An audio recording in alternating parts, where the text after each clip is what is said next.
Sharing is caring. दोनों भाई नाश्ते की टेबल पर बैठे थे। प्रियंका, मेरा नाश्ता कहाँ है? भाभी, मुझे भी ऑफिस के लिए लेट हो रहा है।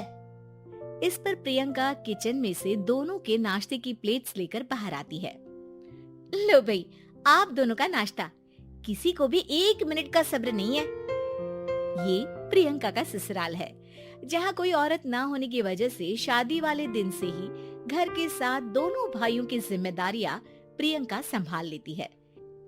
दोनों भाई शांति से नाश्ता कर रहे होते हैं कि अंकुश अपने भाई की प्लेट से पराठे का एक टुकड़ा उठा लेता है।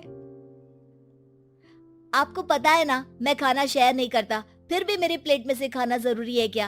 अरे हद हो गई है, मुझे नहीं खाना अब। अंकुर गुस्से में नाश्ता छोड़कर टेबल से उठ खड़ा होता है। अरे ये कैसा बिहेवियर है अंकुर? एक टुकड़ा ही तो है। एक हो या आधा, मुझे भूख लगी है तो ये सिर्फ मेरा ही है। उसे भी किसी के साथ शेयर करने बैठा तो भूखा नहीं रह जाऊंगा। अरे बाबा ठीक है, अब इस पर भी लड़ाई। दूसरा बना देती हूँ, पर प्लीज ऐसे खाना बीच में छोड़कर मत जाओ। इससे अन्न का अपमान होता है। ओ प्लीज भाभी, ऐसी कोई चीज होती ही नहीं है। आपके पास पैसे हैं, खरीदो और खाओ। अगर नहीं खाया जाए तो फेंक दो। अरे दुनिया में सब यही करते हैं। अंकुर बैग उठाकर ऑफिस के लिए चला जाता है, जिसके पीछे उसका बड़ा भाई मायूस सा घर में खड़ा रह जाता है। जिसने बचपन से सोने की चम्मच में खाया हो, उसे दुनिया के बारे में क्या पता होगा। वैसे गलती तो हमारी ही है। अगर कभी बचपन में ही सही गलत का फर्क सिखाया होता तो आज ये हाल नहीं होते। आप फिक्र क्यों करते हैं जी? भगवान है, वो जो भी करता है सबकी भलाई के लिए ही करता है। और जब वो चाहेंगे तो अपनी तरह से अंकुर भैया को भी सब कुछ सिखा देंगे। पत्नी की बात पर विश्वास कर अंकुश भी ऑफिस चला जाता है। सुबह से दोपहर होती है और अंकुर लंच करने ऑफिस के पास वाले रेस्टोरेंट में पहुंचता है, जहां वो एक साथ बहुत सारा खाना ऑर्डर कर देता है। सर, क्या कोई आपको ज्वाइन करने वाला है? नहीं तो क्यों? अब कुछ नहीं सर, ऐसे ही। वेटर चला जाता है और कुछ देर में अंकुर का ऑर्डर लेकर वापस आता है, जिस पर अंकुर सब डिशेस में से थोड़ा थोड़ा खाकर बाकी ऐसे ही छोड़कर बिल देकर चला जाता है। वाह भगवान, तेरी माया। कहीं कोई एक एक टुकड़े के लिए तरसता रहता है और ये 5 लोगों का खाना ऑर्डर करके एक का भी पूरा नहीं खाते। पैसे वालों की माया।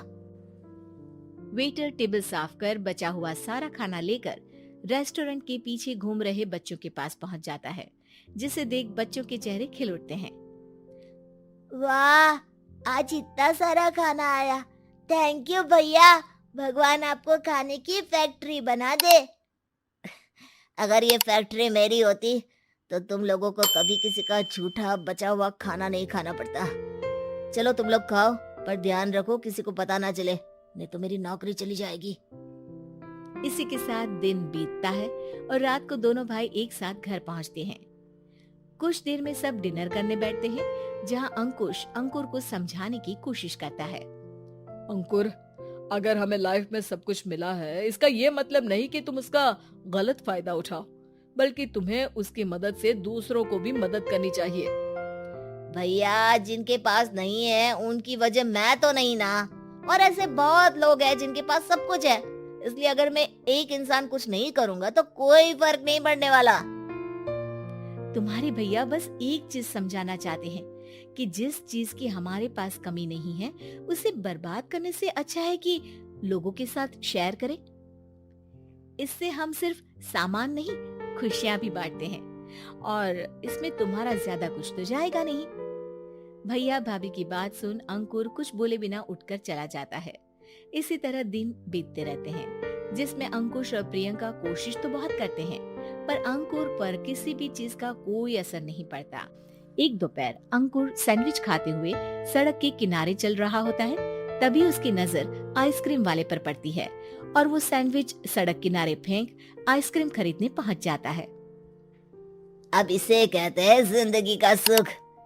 जैसे ही अंकुर आइसक्रीम लेकर पीछे मुड़ता है तो एक आदमी को सड़क से वही सैंडविच उठाते हुए देखता है।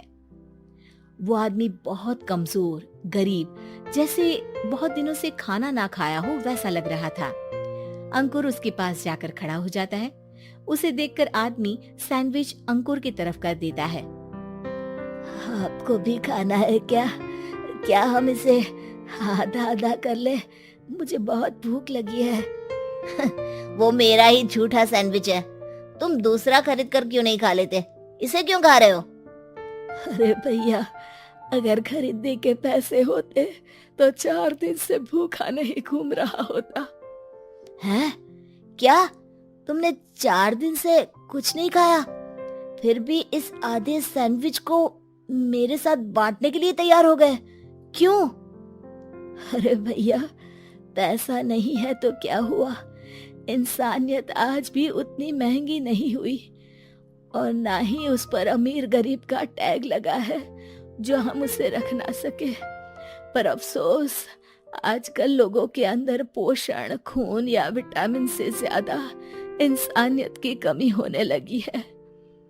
आदमी की बातों से अंकुर को समझ में आ जाता है कि वो आज तक कितना गलत काम करता आ रहा था। इसके बाद से वो अपनी किसी के साथ शेयर नहीं करने और खाने को बर्बाद करने वाली आदत को छोड़ देता है।